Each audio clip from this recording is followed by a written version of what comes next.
welcome to a special edition of the Aliens and Cowboys podcast. It's me, Garrett, with Joe today. Hey, guys. Nate's got some obligations, so we're just kind of coming at you guys with a bonus episode. Nothing really planned. We're just going to kind of talk at you. So we just basically hit start here. We wanted to go over kind of the state of the union of the podcast and kind of talk about a few things. Joe, starting off, do you got anything that is pop culture related before we kind of start diving into some questions? Yeah, something I read about pretty recently. Zack Snyder made a couple comments about, I get people have been kind of coming after him for the DC movies that he did direct. And I think that's a pretty divisive topic. Some people love his take on it, the darker, grittier kind of interpretation. Some people are not as keen on that and would like things to be a little bit brighter, a little bit more light. Regardless of where you stand on it, he basically came out recently and was defending his interpretation of it, arguing that Superman kills, Batman kills, get over it, grow up. Okay. What are your thoughts on that? I don't have a problem with it because we do like the reality of things. We do like the, going dark. It's kind of ironic because even though I would say that it is a darker tone, I always feel like those movies are darker. Batman vs. Superman, Justice League, the way they're shot, even Wonder Woman, definitely darker. However, I don't feel like the villains are nuanced. So, they definitely are more good versus evil. Mm-hmm. I definitely think that maybe it's just, like I said, maybe it's just the tint of the movies is darker as far as, the way they're shot. That's true, because literally darker image. Yeah. And so I feel like it's a darker toned movie. I don't necessarily feel like, that the villains are necessarily more evil than, say, Marvel's villains. I just feel like Marvel's villains are more nuanced. Like I said, we discussed them, in length before. But Killmonger and Thanos, they bring a political argument to the fray, and kind of makes people question, maybe they have a point. Lex Luthor doesn't really have a point, as far as I know, and Steppenwolf didn't have a point, and Gotcha. I'm sure Darkseid doesn't have a point. When they introduce him. So I can't remember the name of the villain in Wonder Woman, but he didn't have a point. I just feel like they're less nuanced. I feel like I'm okay with the people. Batman. We briefly talked. He beats a lot of people up. He does. He's pretty brutal about it. Yeah, and Superman, to me, it makes sense Superman would kill people, because if he ever punched somebody or even just touched them just out of being pure Superman versus a human being, I would think that the impact of that interaction would be, brutal. Not even meaning to. I would just feel like it would just be a brutal interaction on a human being. Yeah, even indirectly. And I think that is something he tries to make a point of. And I do like that they finally address, and admittedly, guys, I actually have not seen Batman vs. Superman, but the destruction at the end of Man of Steel, they try to make that a main point, I believe, into Batman vs. Superman, that you can't just go about, even under the auspices of trying to save the world, if you cause destruction on this level, how much are you really doing to help? So I get that aspect of it. I think that what bothered me about it is that I get the reality versus the fantasy, of course. In the real world, you don't really have these paragons of justice like we like to see in the comic books. But to me, that's kind of the point of comic books in a way. I think the reason why people are bothered when Batman or Superman actually kills someone in some of these interpretations is the fact that we can hold these fictional heroes to a higher standard, perhaps, than we can real-world heroes, essentially. So the fact that your fictionalized version of Superman or Batman, if they don't kill, and that's very important to you, I totally understand why that, then seeing on screen Batman behaving in a way that runs contradictory to what you've come to expect would be a little bit jarring. So I'm not here to hate on Zack Snyder. I like a lot of his movies in the past as well that he's worked on. Watchmen comes to mind, for example. I believe he directed 300 as well. Nice. So I think he's got a great eye for bringing comic book and graphic novels to the big screen. He's very talented at that. I just, for me, Batman, Superman, in my mind, they don't kill. I hold them to that standard. So seeing that change on screen, it's a bit jarring for me as well. But yeah, and obviously when you said he directs Watchmen in 300, it makes sense because that's kind of the tonal shooting. Like I said, the tint almost being a darker tint of Justice League and the way you feel about it. I did not see Man of Steel, and so I can't really comment on that one. I've seen the other, obviously, Superman movies, not really related to the DC universe now, so I maybe need to go see how well they incorporate that. I've seen Wonder Woman. I saw Batman vs. Superman, which not really a big fan of that movie. I've never been one to subscribe to Batman as a superhero, so gotcha. And that's just me not being necessarily a comic book fan. Seen all the movies of Batman. I always just felt like there's no way that he would be able to ever engage with Superman. And even more so going into Justice League, they really play on him being mortal and being not one to actually be one with superpowers. Gotcha. I just rewatched Justice League yesterday, and I don't think he engages with Steppenwolf at all, who's the main villain, because essentially Steppenwolf would have killed him. And, you see these interactions where he has this fight with Superman again briefly, and Superman throws him into a car. And the impact of it basically just like dislocates his collarbone or his shoulder, really bruises his back after that, like really puts it into perspective that he can't hang with these guys. Right. And, he just can't fight these guys. And, he's out, I don't know. He's just, I understand that he's, they kind of make a joke about it. That when he recruits the Flash, the Flash asks him, "What is your superpower?" And he says, "I'm super rich." And that's kind of what it is. He's kind of the mortal, right? He can be the intelligent one of the group, the mastermind, but really as far as fighting goes, he's just he can't compete. So I really enjoyed that. He should stick to humans, obviously, stick to Gotham. Mm-hmm. I think there would be an interesting take on Batman if you allowed him to kill people. Because he is a vigilante. Yeah. He's already arguably breaking the law. It could be a nice nuance if he did. I don't think he just needs to be executing people. But I think it wouldn't be hard if, he always gets somebody hung up on top of a roof if you let him go. I wouldn't be shocked. I think it would be a different take on the character. And I think that that's a real way to strike fear into somebody that he's not normally otherwise doing. It kind of reminds me of Watchmen with kind of the vigilantism of Rorschach, right? And how he's just brutal. He's very brutal. Which, excited to see him if he's going to pop up in that Watchmen TV show on HBO coming up, I think later this year. But yeah, like I said, just on rewatching it, I liked Justice League better the second time around. Nice. Again, it's still not Marvel material. It's not as good as Marvel. I feel like they have not incorporated the universe as well as Marvel has. And I do know what I didn't like about it. I know that Thanos was CGI'd. Mm-hmm. But for whatever reason, Steppenwolf CGI is just really campy. It's really bad. I felt like the fight scenes in Wonder Woman, the CGI'd fight scenes of Wonder Woman for DC, not good. And I think that's maybe what it comes down to. Is it's not. Yeah. I mean, I don't know. You can make the argument that Steppenwolf's a cool villain, that he should be. That he's kind of like a Ronin character, from what I could tell from Guardians of the Galaxy. Mm-hmm. But that he.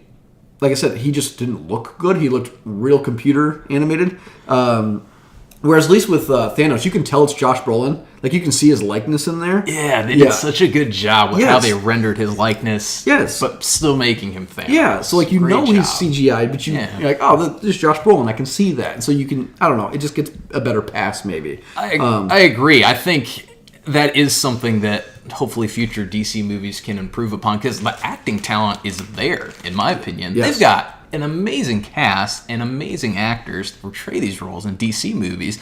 I agree with you, though. There's some of the effects that are a bit jarring that kind of take me out of the experience a little bit.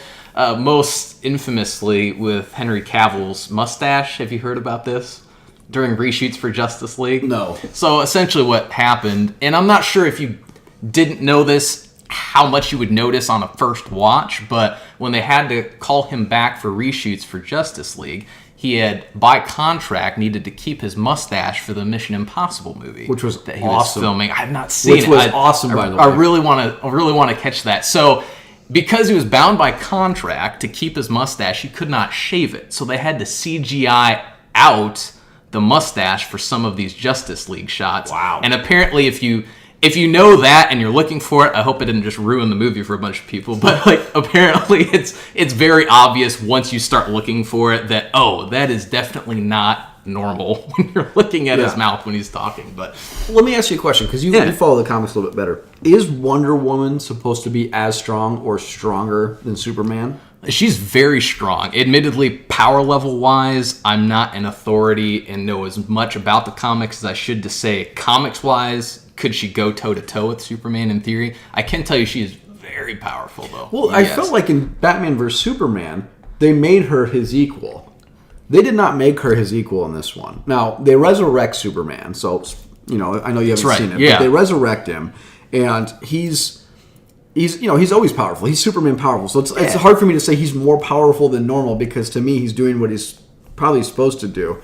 but she just seems to not be able to go blow for blow with him like I would expect her to, or that she did in the other, previous meetups between the two characters on screen. Sure. So I just didn't know, where that played into it, but I don't know. It was really interesting to watch all of them, and I don't know Cyborg, so I thought he was an okay character. To watch him interact, he's not just beating Wonder Woman, he's beating Aquaman, Cyborg, and Flash all at the same time.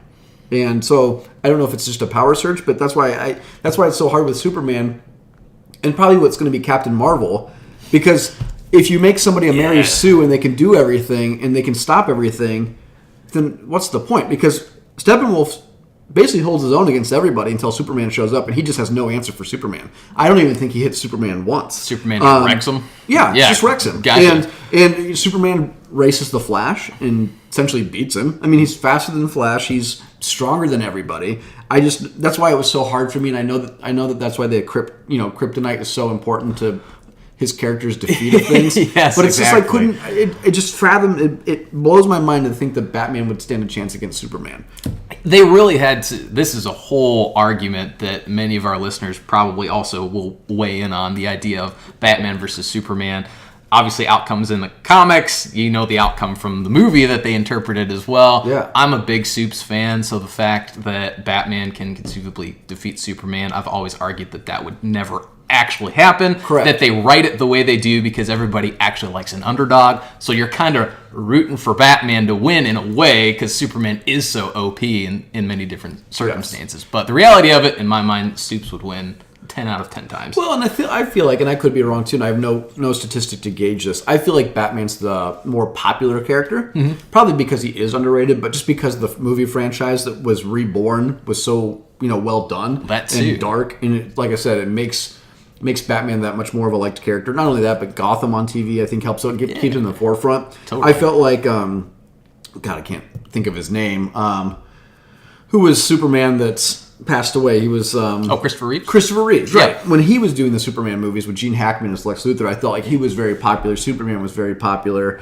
Obviously, you can't really do much of a TV show. I know they did Smallville. I never watched it. Never did either. Actually, Nate watched Smallville, I believe, and really liked it. So, and I could be wrong. I mean, I'm pretty sure he watched it. So we can get his opinion on that next week. Definitely. But I just feel like Batman is more of a liked character from everybody's perspective, but again, he's just Superman is, like I said, he's the Mary Sue of the group. He can just do anything he wants. He can do anything he wants, and I think that's why people find Batman a lot of the time more compelling, and I understand it. He is flawed. He's human. He can be defeated, whereas Superman, short of kryptonite, and short of, I'm sure there's other situations in the comics I'm unfamiliar with that maybe lessens his power level, but still, in so many interpretations, there's nothing he really can't do.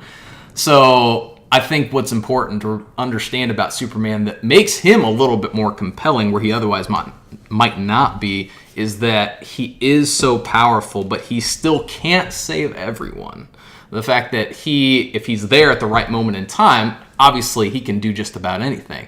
But for him, knowing that, the fact that he can't actually be everywhere at the same time to help everyone, I think that's an interesting lens to kind of analyze him through, because that would probably eat away at you a little bit, knowing you can help, but you're unable to. No, agreed. I will say this: there was I don't know if it's Superman Returns with Brandon Routh, the guy from Norwalk, Iowa. Oh yeah, totally. With the Kevin Spacey movie, which I actually kind of liked. I know it's not very good. I liked it too. Yeah, I swear there's a part where he picks up an entire piece of land with kryptonite and just carries it to the sun. Yeah, and it's been a while since I've seen it, but I think at the end he does. It's like an island of... I don't know if the whole island is kryptonite or if it's... I don't know. But yes, he does. You're right. Yes, I swear to God, he picks up an entire island with the kryptonite and carries it.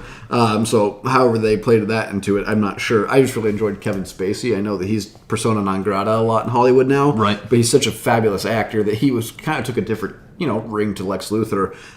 Really was entertaining.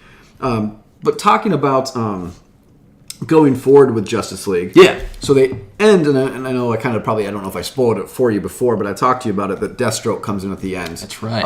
And I can't, and we're not comic book fans, so I don't know if that's Deathstroke from Suicide Squad, or what other team he's going to be on. Yeah, they have Deadshot, which is Will Smith's character from Suicide Squad, correct. and now Idris Elba. Yeah, absolutely. Which I think we brought that up in a previous episode, Yes. but very excited to see how that progresses into Yes. Suicide Squad 2. But anyway, beyond that, yes, so Deathstroke is a separate character from Deadshot, and the fact that you said it was Joe Manganiello Correct. as well, right? So that's really cool Yeah. that he is the one who will be portraying Deathstroke. Well, in these what was films. not cool is that Jesse Eisenberg was still playing Lex Luthor. Okay. And I'm not against Jesse Eisenberg as an actor. I'm against him playing Lex Luthor. Sure. Because it's kind of the same thing that I have against the show Gotham. With Lex Luthor, I feel like Jesse Eisenberg is so much younger than the people he's going up against that I feel like he looks like a child because of his stature and he's small. Kind of like Gotham, I have a problem with Bruce Wayne fighting adults, considering all your incarnations of them are adult versus adults. The idea that all of a sudden the Joker or the Penguin is actually 15 years older than him, and is an older person and like an adult, and he's trying to like come up with this viewpoint as a kid. That's just me and Gotham, and again, not a huge fan of Batman, but it's a decent show.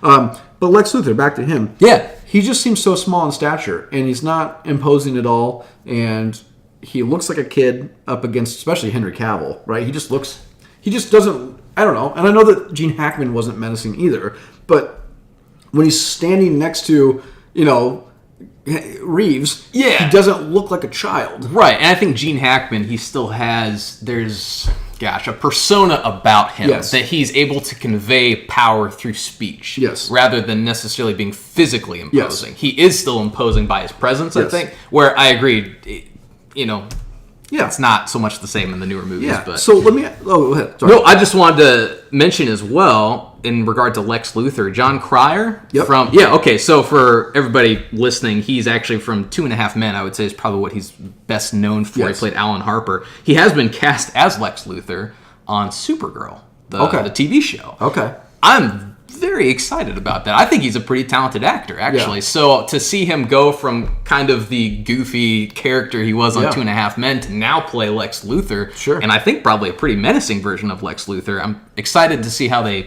run with that and where Okay. that storyline goes. But just wanted to throw that out there, too. So, and I know that we've probably covered Marvel more than we've covered DC in our conversations prior.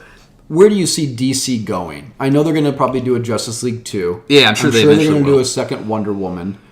We don't know what's going to happen with Batman because I think Ben Affleck is done.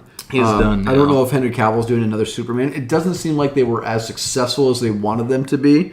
Aquaman, I heard, was really good. Heard Aquaman was good. Yep. I'm hearing good things about Shazam. Yep. So, to me, in terms of where DC should run from here moving forward, is kind of abandon the darker take. It is very clear. Wonder Woman, I would say overall, still had a brighter tone Yep. than Batman versus Superman, Man Yep. of Steel, those movies. So you've got Wonder Woman that was great, Aquaman that did really well, bringing in some of that comedy, a Yep. little bit more of a comedic angle to it, and Shazam, which have not seen it yet. It's just now coming out in theaters, but it looks great. Yeah. I'm very excited for it. So I think two things. One, don't be afraid to lighten things up for Yep. DC. I think they're experiencing a lot of success because of that. Two, don't be afraid to just make standalones.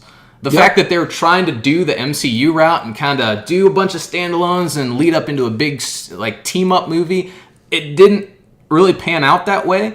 Now they're just kind of, you know what? Let's just make an Aquaman movie that's more or less independent from the rest of the franchise. You know what? Let's make a Shazam movie that's more or less independent from the franchise, and it's working. So just run with that. Make Yeah. a quality standalone movie, and you know what? If the cards fall right and you can team everybody up as a result of that, great. Go ahead and do it. Well, there's an interesting part in Justice League where they're showing like kind of a previous war between Steppenwolf and his, eventually his villainous henchmen, and kind of the protectors of these three boxes or some, boxes of energy. So you had the Amazons from Wonder Woman, you had the Aqua Force or people from Aquaman's group, but you also had Green Lantern people. Oh, so you had like yeah. a couple different protectors of the Green Lantern running around with the rings, and they were doing kind of crazy things. Kind of reminded me of like humans, dwarves, and elves versus orcs. Like you had this kind of united front. Just kind of an interesting take that they would have done.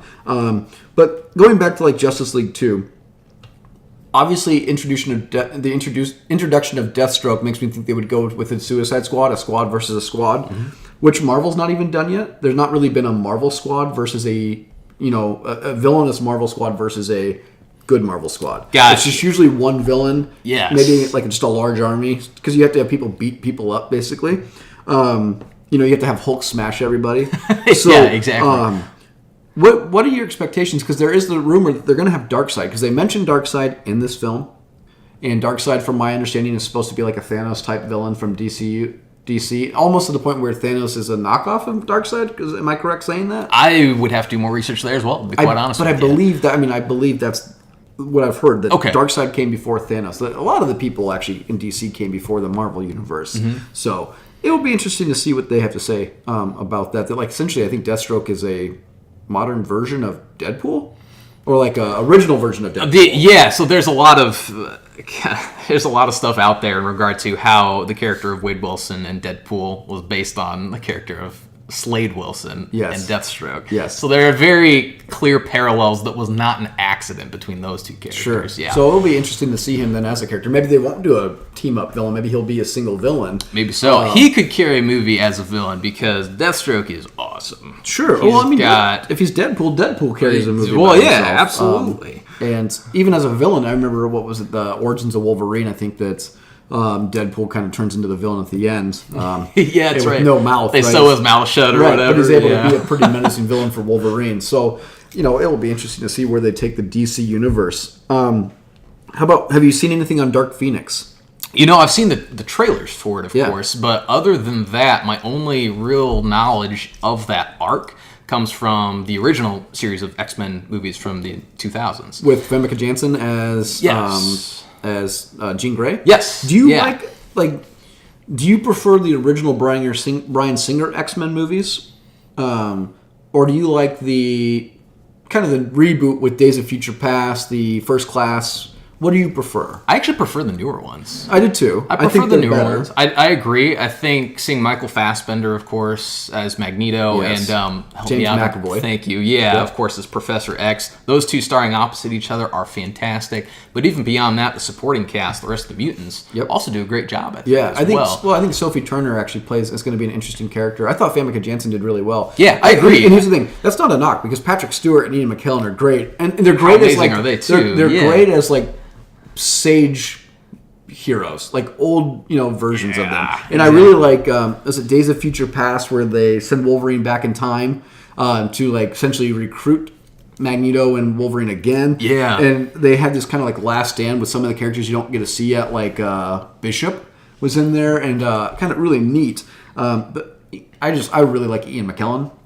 Fair enough. I do as well. He's obviously in a ton of things that we like and cover on this podcast. Yeah, he's fantastic. He's fabulous. I just think they have a really good chemistry, as those two actors do, and you believe their friendship is real. Sure. And it is real. Just worth commenting on. Of course, Patrick Stewart and Ian McKellen are lifelong, real life friends as well. Yeah. So yeah. Well, it makes me think back to I think the first time we saw them together was the original X-Men with Bryan Singer directing it. And you see them talking about the X-Men mutation gene, and Magneto's in the crowd kind of standing there, and he's got the overcoat and the top hat on, and Xavier follows him out, and they have that brief consultation about give them time, they're wrong, they'll see their ways, and basically Ian McKellen's the future is us, Charles, and I like how he calls him Charles. Yes, I don't know why, I really enjoyed that. I like that idea that he calls him Charles all the time, because that would be their friendship, right? Yeah, that kind of signifies they are close, and they're just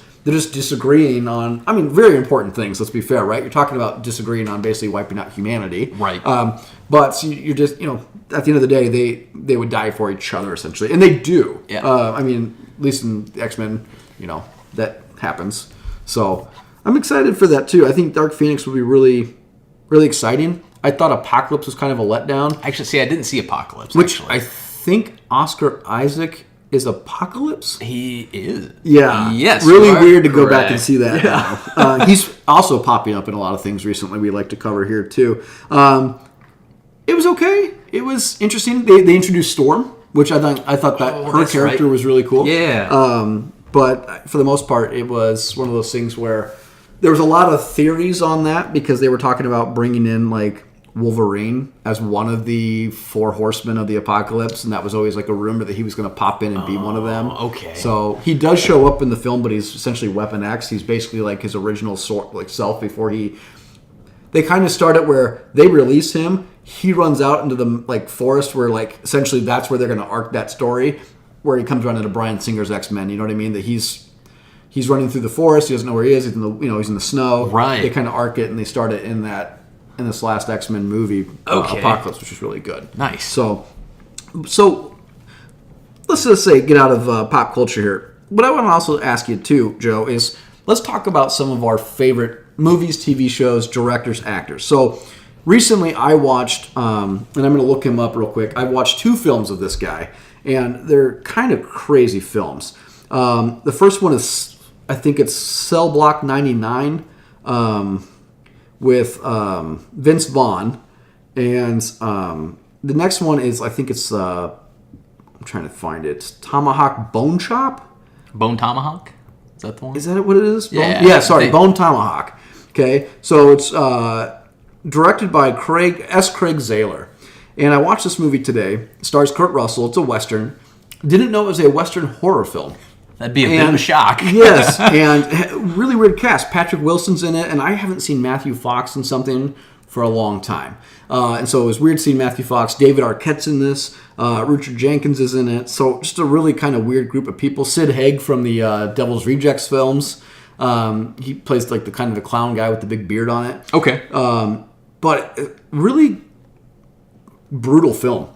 Like I said, it turns out to be a horror film. These cannibalistic, I don't want to call them Native American tribe because I don't think they are. They're just basically these cannibals that, I don't know, are native to whatever area they're in. End up just basically kidnapping these settlers, and this group of gunfighters goes out to basically save them. And some of the film is just absolutely brutal. And it kind of reminds me, and I can tell that it's made by the same guy who did the, trying to get the name of this last film he did, Brawl in Cell Block 99, starring Vince Vaughn. Really weird movie because it's Vince Vaughn, who's obviously so tall, plays like a drug dealer, like kind of a rough, tough guy, gets put in jail, and just brutally fights his way through the prison. And like not brutal in the sense of torture, but like violent, very randomly violent. But I bring him up because he has a movie coming out that I really want to see, and it's called Dragged Across Concrete. And this is going to star Vince Vaughn and Mel Gibson as corrupt cops. Oh, and okay, yeah. I think it came out like March 22nd. But I'm really looking forward to this film. I tried to look for it on Amazon the other day, and I didn't see it. I don't know if it's in theaters. If it is, it's probably select theaters. But I don't know why, but I seem to been drawn to this guy's work. And I don't want to say his films are great, because they're not. Like, I don't think Cell Block 99 is something fantastic. I don't even feel like the Tomahawk movie, or Bone Chop Tomahawk, whatever, Bone Tomahawk was that fascinating either. They're just kind of brutal in an odd way. Yeah. Kind of like a niche film he's got, type of filmmaking he's got going on. Yeah. But I don't know. I kind of want to see that. Do you have any directors that you're kind of, I don't know, any films that you're seeing that, relate to one director, or any type of director that's kind of holding your attention? Yeah, and honestly, I'm wanting to go back and kind of check out some other movies that he's done because of his work on Thor Ragnarok. I'm referring to Taika, I apologize if I mispronounce, Waititi? I think he says Taika Waititi. Once again, most recently directed Thor Ragnarok. I would say what else he is best known for is probably What We Do in the Shadows, which is now going to be turned into a TV series on FX, I believe, as well. That is coming out very soon, the TV show.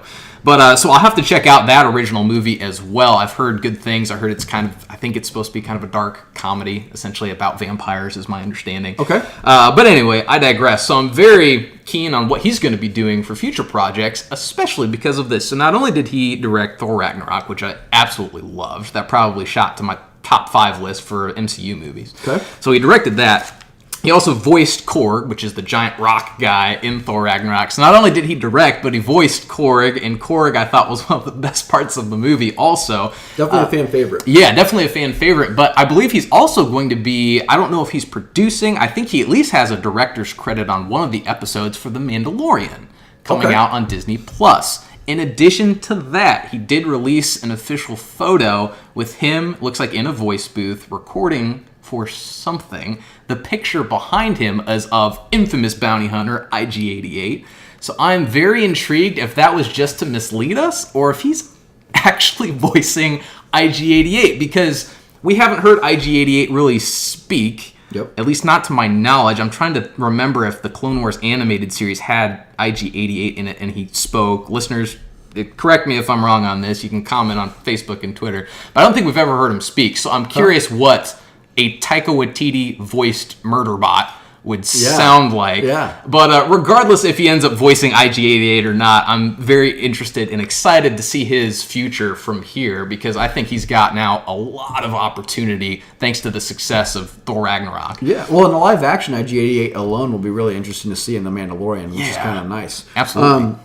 No, that's good. One other one I want to talk about is a guy that's... when I preface this by saying I think this guy is batting 1,000. I don't think he has a bad project. Okay? So, his name is Taylor Sheridan.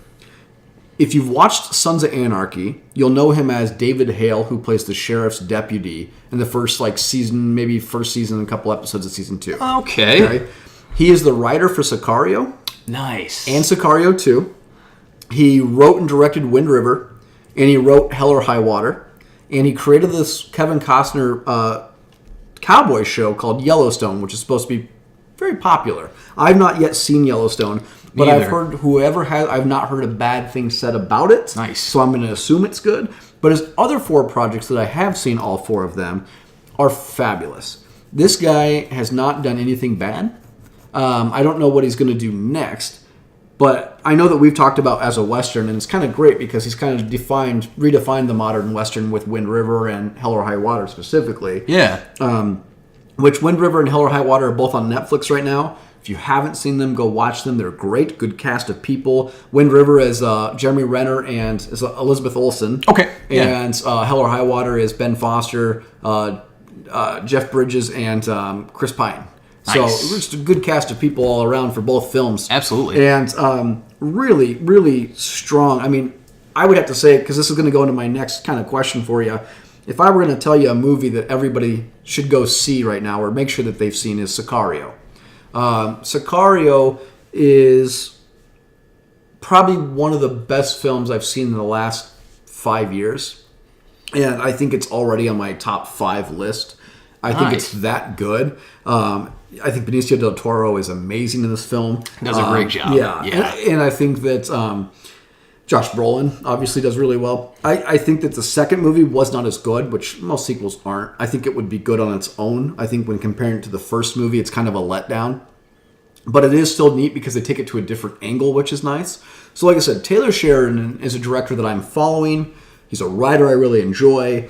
I like his work. He hasn't made anything bad. Mm-hmm. Like I said, to me, he's batting 1,000 without even seeing Yellowstone. I've kind of going back and forth to purchase it on Amazon because I don't know what show it's on a different network that you have to subscribe to.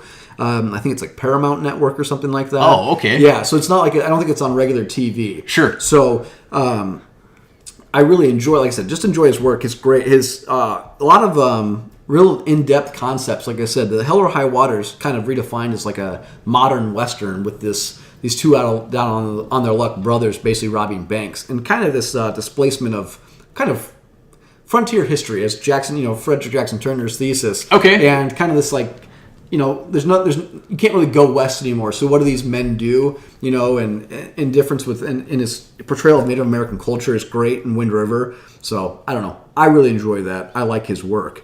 Any other directors you can think of? Or Tarantino, maybe? We both like Tarantino. Well, it's true. We both like Tarantino. So Once Upon a Time in Hollywood, that will soon be coming out here. I don't know. What's the pre-order release date for that one offhand? Have you seen the trailer? Because the trailer looks really good, too. It looks really good. Yeah, I'm very interested to see the dynamic between Leonardo DiCaprio and Brad Pitt. Yes. Because I believe Brad Pitt is playing Leonardo DiCaprio's character's stunt double. Yes. So very intrigued by that. Margot Robbie is in it, of course, as well. It looks great. Well, it's going to be a huge cast of people. Yeah, absolutely. And Tarantino usually does.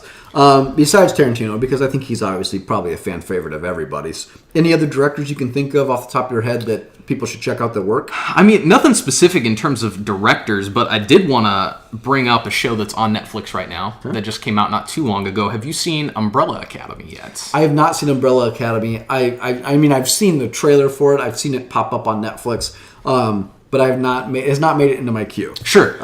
It's worth checking out. I really, really enjoyed it. It's kind of a weirder version of a superhero story, but because of that, they're able to introduce a lot of very unique characters. I think the cast is great. One of the things I found most compelling about this that I completely did not know about until I started researching it, but Gerard Way was one of the original creators. This is based on a comic book series or a graphic novel series from, I want to say, mid-2000s probably. But Gerard Way was the vocalist and frontman for My Chemical Romance. Okay. I'm not sure if you're a fan of them or listened to them back in the day. I used to listen to them all the time. I used to really enjoy Gerard Way and the band My Chemical Romance. So having known that he was one of the original creators of this made me really intrigued to watch it, and it's fantastic. I highly encourage you guys to check it out if you haven't yet. I've heard good things about it.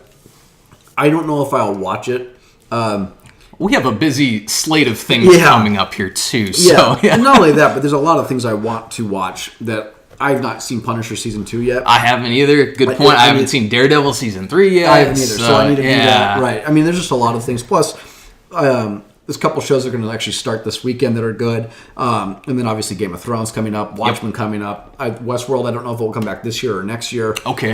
Just there's a lot of things to watch. I found myself watching movies lately a little bit more and more. Plus, I'm in Deadwood right now, and Deadwood show's so good. Yeah, this is my first time watching it through, which is really good too. So I'm kind of excited for that. So let me ask you this. And so for me, Sicario, I stated, was one of the movies I felt like if you've not seen it, it's one of probably the best films I've seen in the last 5 years. Very powerful film, good cast, good nuance, and that's what I like. It's a movie that's not just good versus evil. It's a very nuanced film that you should definitely check out. How about that? Is there any movie you can think of that the audience would need to go see? There's a couple actually that I've watched.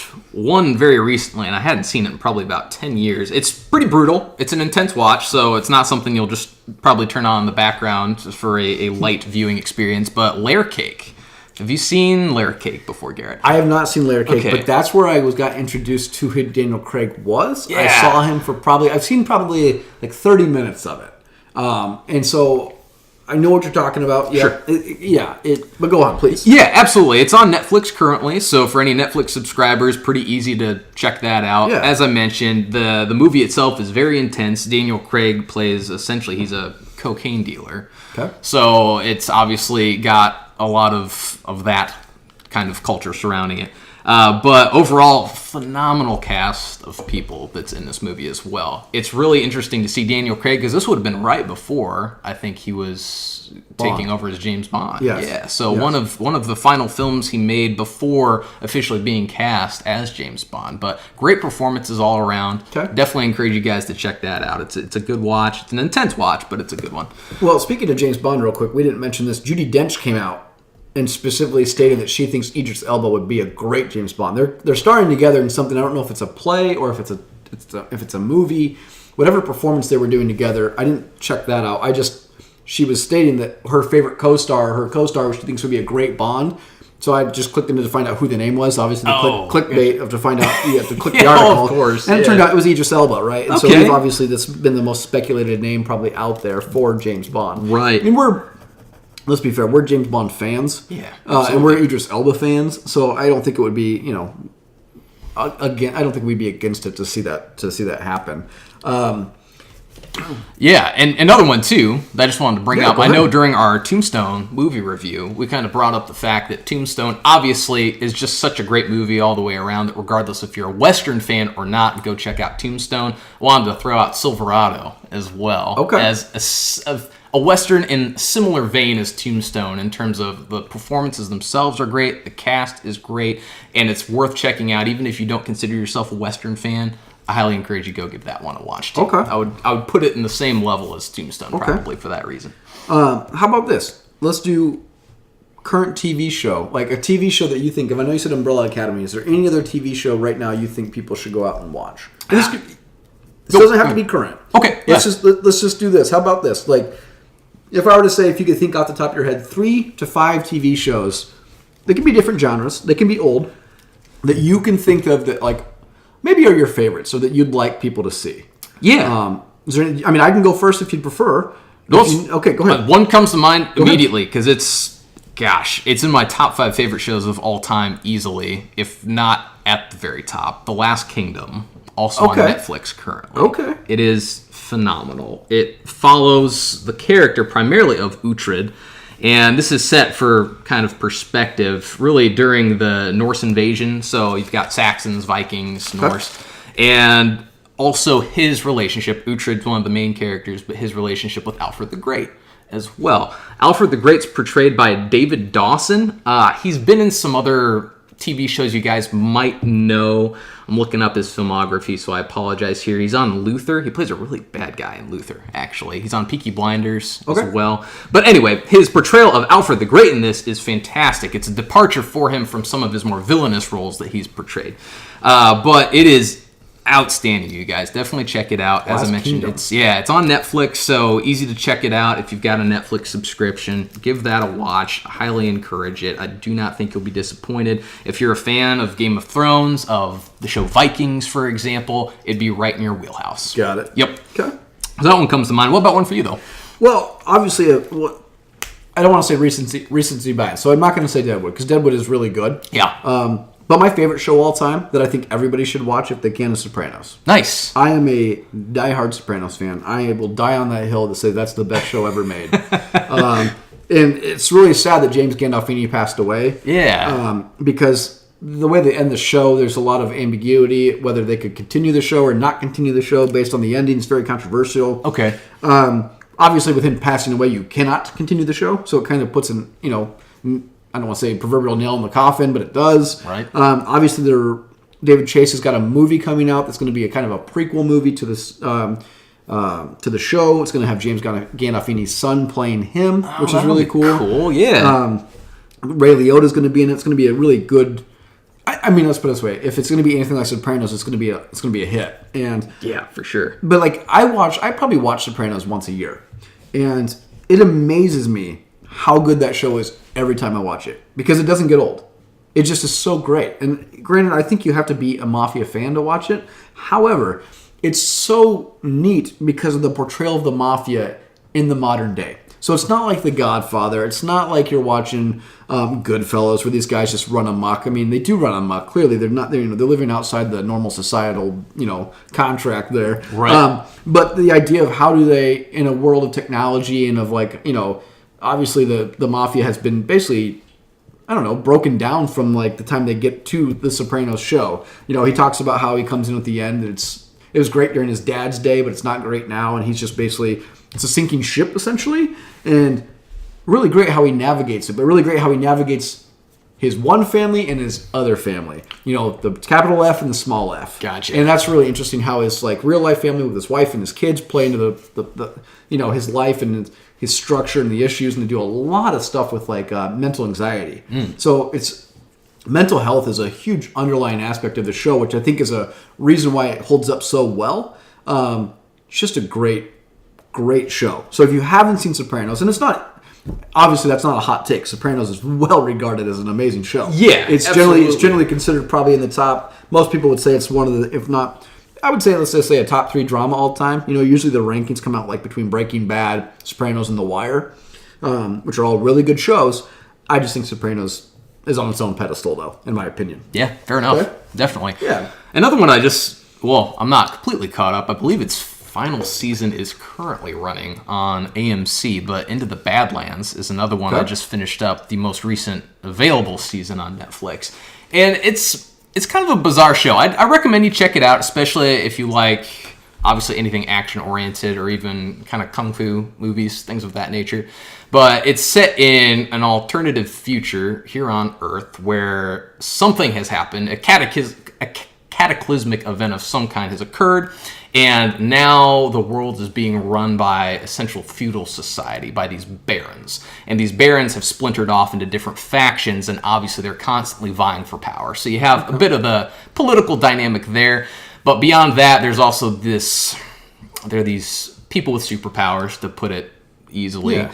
And we don't really know what those powers are. We're kind of discovering that. But it's good. It's kind of blending kung fu action along with the political elements that are so prevalent right now in a lot of shows. Obviously, like Game of Thrones, House of Cards, things of that nature. But it's pretty fun. It's entertaining. It's an entertaining I think show. it's on Netflix too right now. It is. And I think that's one of those things that you can definitely check out. I would too. It's one of those things that's in my queue. I just have a long list. Right. Another one on my show, and I don't know if it's as fair because it's probably on both our lists. We're huge Justified fans. Yes. And I think Justified is probably one of the most underrated shows. I would agree. I think that Timothy Olyphant is amazing. I think Walton Goggins is even better. Nice. And I would say Walton Goggins would go down in my actor role right now. If there was an actor I would say you need to see him in something, it would be Walton Goggins. Okay, very cool. I feel like he hasn't really done anything bad. He was originally, I think he was in the new Karate Kid or whatever it is with Hilary Swank or whatever it is. Oh, was he really? Yeah. I didn't know that. He was one of the high school henchmen. Gotcha. He wasn't very good in that movie. But ever since then, he's been doing really well. And I think that's with Justified, I think to be fair, I think FX has a lot of really good shows because Sons of Anarchy was good, Justified was good. I heard The Americans is really good. I've seen a lot of The Americans. That was good as well, yeah. A couple seasons. I never finished it out, but it was really good what I saw. Okay, yeah. But this dynamic between Raylan Givens and Boyd Crowder is great because to me the show is always a triangle. You always have, instead of just good versus bad, you always have Raylan Givens who kind of walks a line between being, a vigilante and being a sheriff type of thing, or a marshal. Yeah. You have Boyd Crowder who's clearly always out for his own Machiavellian ends and he's always going to break the law. But then you always have another guy who's like the season's villain. And so you have Boyd Crowder that's always trying to play off both against the middle. Raylan's trying to decide does he want to really kill Boyd or not. They're good. They're old friends, but he does know he's being a criminal. Yeah. And it's just a great cast of people. Awesome show. It's one of our favorites, both of us. Definitely. Like I said, that's probably the most underrated show.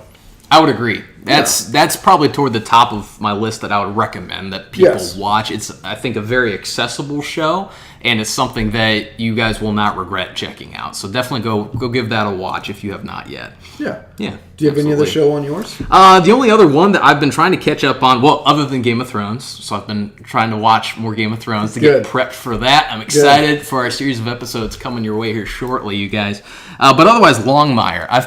I was telling you, Garrett, I've been sitting on this final episode of Longmire for months, and it's for the silliest reason, but I've enjoyed this show so much, I just don't want it to be over. I hear you. So that's also on Netflix. It was originally, A&E was the original network, I think, and fortunately Netflix picked it up to finish it out with a few additional seasons. Yeah. But I would probably compare it in some ways to Justified, at least in the modern Western take on it. Yeah. The setting itself with Walter Longmire, he's the main character, and his relationship with some of the Native Americans on the nearby reservation. Lou Diamond Phillips, right? Yes, it is. Yeah. Lou Diamond Phillips is one of his essentially oldest friends. They've been friends for life. Yep. And it's in a lot of ways approaching that dynamic, how Walter Longmire's approach to the law can sometimes conflict with the reservation and the law enforcement on the reservation, but they also have to cooperate, of course, because their communities are so intertwined. Very, very interesting take on that relationship, and powerful performances, I think, from just about everybody. Yeah, that's a show that I'm in the middle of. Nice. I have not. It's not one that I watch every day. It's one that I kind of keep going back to. Yeah. It's one that I would definitely plan on finishing out. It kind of reminds me of the movie Wind River because I feel like it's that movie plus this show are the best interpretations of seeing like Native American culture today. But what's more fascinating is not just Native American culture. The politics involved between Native American culture, reservation police, local sheriffs on the outside of town, maybe the FBI, a lot of different jurisdictions, though, that always come into play within the movie and the show. And I thought that was really fascinating. So I agree. Longmire's great. Yeah, definitely. I'll say this. I'll do a number 3, and I'll stop at 3. Cool. Another show that I really like. I feel like it's. I don't want to say it's great. I like USA shows. Yeah. So I do too. I liked Burn Notice. I saw Burn Notice, enjoyed that. But the show I like is White Collar. And also a good one. Yes. Yeah. Matt Bomer and Tim DeKay have this relationship where they are I don't know. Matt Bomer is, I guess, to kind of give the preface of what the show is about. He is a con artist, but he's also like a like a forger, an art thief, art forger, con artist. He basically goes to jail. They basically kind of strike a deal. It's not realistic that he can be out to help them track down. It's a procedural show, but really, really kind of a fun show. It's the first time I saw Alex Daddario, I think her name is. She's in this show. It's the first time I remember seeing her. Sure. But yeah, it's a really good, really fun show to watch. It's a procedural show. USA, it's a lighthearted show. They do Suits, Burn Notice, stuff like that. They did Psych as well. So yeah, USA, I think it's a great network for shows that are still very well done with great acting talent, but that are a bit of almost a palate cleanser, I'll say, from some of the other shows that I enjoy, but that are just hyper violent, like Game of Thrones, for example, and things in that vein. So definitely recommend it. Okay. Mm-hmm. You know what? I'm going to do one more show. Sure. Chuck.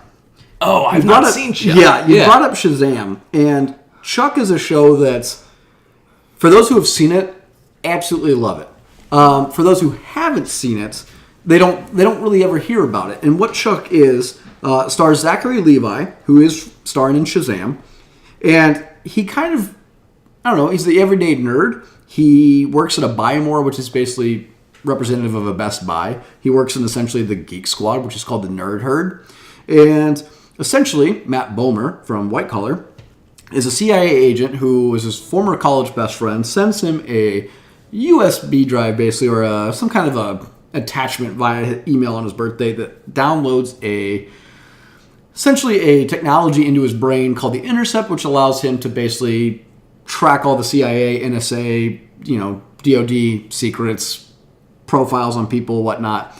And essentially, in doing so, because he basically becomes a human computer, the NSA and CIA assign him 2 handlers, and these 2 handlers are basically people that, keep him alive, obviously, as bad people are trying to steal the Intercept. And it's a show that is a slapstick comedy. It's procedural, good action, really funny, surprisingly really good drama. It's actually written by the people who wrote The OC. So it's got good drama, good action, funny. But the funnier part is every time they try to end this show, basically the audience had to get together with a letter writing campaign and get it rebooted. So that's why it only went 5 seasons, and they're so lucky they went 5 seasons. But essentially, it's a show that I would recommend that everybody should see. Nice. Yeah. And that's on my queue, so to speak, as well. Yes. Shows that I definitely need to check out. It's just, I've got some other things I've been checking out before getting to that. So yeah. Well, welcome, Lucas. How you doing, bud? Yeah. Joe has brought Lucas into the show here. Yep. He's in the studio. He's in the studio. Yeah. Lucas is a 6-month-old son, so he just woke up from his nap. Yeah. Hey, bud. He looks tired. He is tired, yeah. Are those mustaches on his outfit? Oh, yeah. Little totally mustaches on his outfit. Yes. Super cute. Super cute. Okay. Let's do actors then. So I said Walton Goggins because I think Walton Goggins has been great. He was great in Justified. He was great. Well, he got his start in The Shield, which is a really good FX show that I think people forget about too. Okay, awesome. When we talk about like villains, you always talk about Bryan Cranston's Breaking Bad, Tony Soprano. Very true. People forget about Vic Mackey, who is Michael Chiklis, and Shane, who's Walton Goggins, kind of his sidekick in that show. Justified, he was in Vice Principals on HBO as a comedy with, trying to think of what his name is, the guy who plays in Eastbound and Down. Can't think of his name right now. Gotcha. You know what I'm talking about? Is it Danny McBride? Is that his name? Danny McBride? Yeah, Eastbound and Down. Yeah, Danny McBride. Yeah, you're right. Great comedy duo those two made. He was in Hateful Eight, and I think he's going to be in Once Upon a Time in Hollywood. Okay. So he's just also doing really good stuff lately, and he's just kind of an actor. Not a lot of people probably know his name, but they've probably enjoyed the things he's in. Yeah, absolutely. How about you? Any actors you can think of? Gosh, well, I think you guys all know one at the top of my list, but I actually was just rewatching Serenity with my wife last night, so Chiwetel Ejiofor. Okay. He plays the villain during our villain episode. I'd mentioned him as well. He plays the operative. But he has been in a ton of stuff since, and he actually has a Netflix movie out right now as well that I want to check out. It looks pretty good. It looks kind of like a family drama, I guess I would say. But I think he's also starting to branch out into the directing world possibly as well. But I just think everything I have seen him in, and you guys would recognize him from a lot of different shows he has been in, but he just, I think, turns in such a phenomenal performance for absolutely everything that he does. So definitely check out, I would say, some of the material with Chiwetel Ejiofor in it. It does a great job, and I don't think you guys will be disappointed. Is he from 12 Years a Slave? He is, yes. Okay. I believe that was him in 12 Years a Slave. Yep. And he's been in a lot of stuff since as well. I'm trying to Yeah. check out that Netflix series as well that he's in. But yeah. Okay. Let me ask you this then. If there was one show that you could go back and rewatch as if you've never seen it, what would it be? Ooh. So it'd almost be like you're rewatching it for the first time again. Yeah, as if I had never seen it. Honestly, it would be a pretty lighthearted one, and I would say Psych. Which I know we just referenced USA show as well. Yeah. But I have so many fond memories of watching Psych, especially throughout much of my college days as well, when that was actively on USA. Okay. It's just so funny. It's lighthearted for most of it. They can get pretty dramatic. The subject matter on its surface, of course, isn't lighthearted because they're investigating murders, of course, and things of that nature. But the entire premise where he's faking the fact that he's a psychic, and he's of course not actually psychic, but he has to keep up this facade because if not, he would essentially be arrested.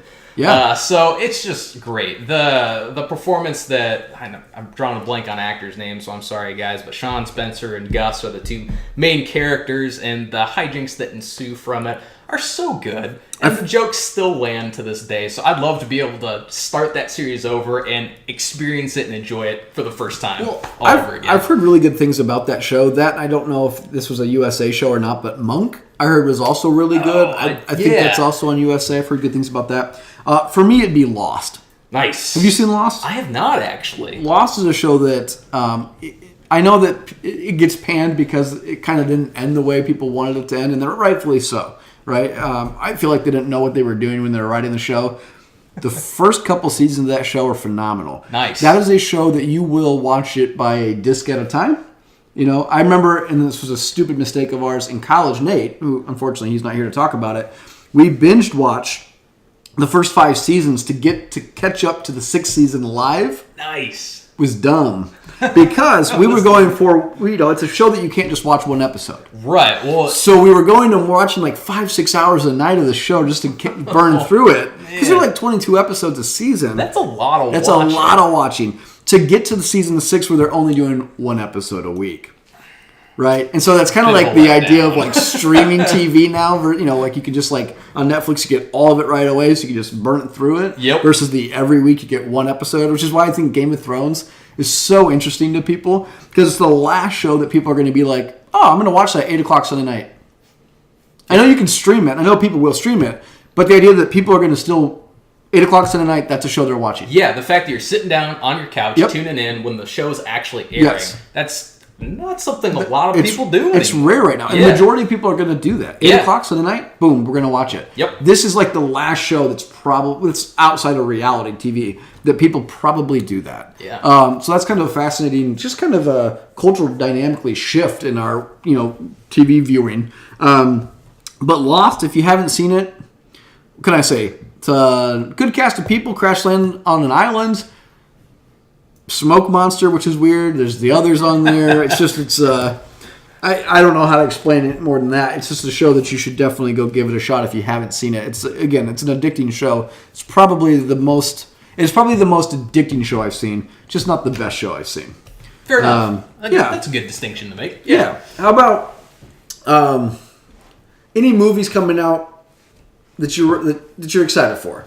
That's on your to-watch list. Yeah, there are quite a few this year, and not going to be able to get to all of them, I'm sure, when they're in the theaters. But it's quite a list, a lot of them from Disney, actually. Okay. So, obviously, we've got Endgame coming out here very soon, so that's certainly toward the very top of my list. We've got Star Wars later this year in December. Believe it or not, I do like Frozen.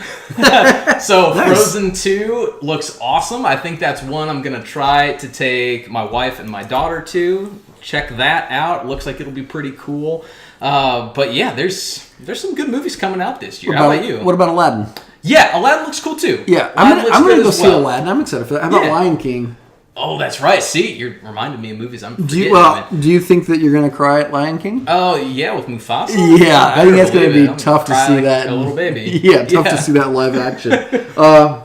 No, I agree. I'm trying to think of besides Endgame, obviously, I want to see that. I think Dark Phoenix is coming out. Yep, I want to see that one.